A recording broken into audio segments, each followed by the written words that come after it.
Hello, welcome back. Right, just doing a quick little video here. Several people have asked me this question, but Roy's the boy was on a live video and he's just asked me, so I thought I'd show him very quickly. I'm not going to actually do it because I'm sort of trying to make a quick video here, but I've been asked several times, how do I get this friction plate off? It's a friction plate, you can call it a boss, whatever you want to call it. It's a friction plate. So the idea is if it hits a stone or something hard, it will slip round on the friction plate. It actually bends, when you do these up, you bend them into this to hold them nice, your blade curved. And that's how they're supposed to be. Sometimes you'll undo the bolt, undo the blade, and they just fall off.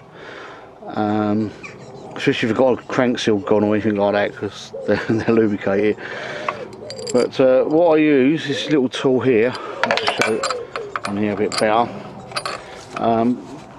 You can make this up really easy. This one's had a nut welded on it, but you can just thread this hole. And basically all it is I normally use a longer bolt, to be honest with you, through here. This is one I've just got left. I actually bought this one off eBay, I think, but I've made the others myself. Yeah, so this just bolts through the two holes.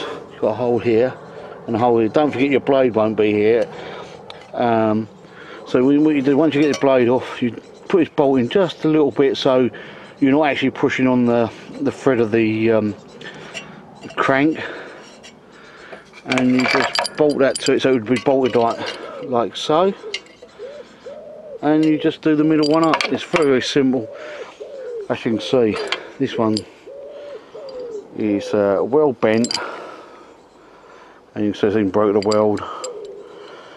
I've done that with my impact gun, actually. That was on a Hayter 56, if I remember rightly. So this has got one.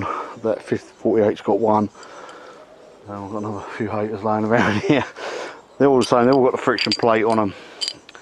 Friction boss, whatever you prefer to call it. Like I said, very simple. Like I said, I'm trying to do this as a quick video, but basically that's the tool.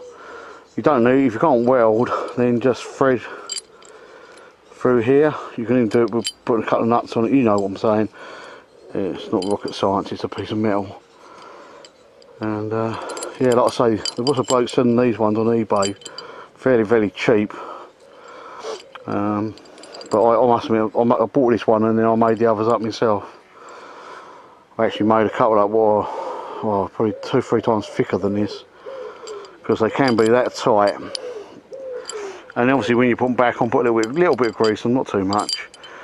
And next time they will slide off. But you can imagine, you know, like that one, it's probably never, well, that one has been off because I've had it off before, but most of the time they never come off. You just take the blade off.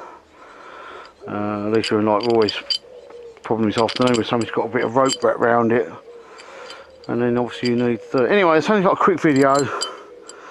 So if you want to know how to get them off and you can't get them off, that's what you need, something like that.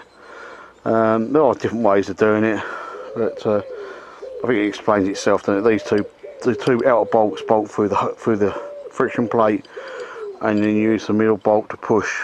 And like so, I normally use a bolt what is probably 6 inches long, I reckon. And you might have to keep doing these up and down, put them bolts in there to suit, depending on how stuck it is. Okay, well, I hope that helps you. I hope that makes sense anyway. And I will see you next time. Bye for now.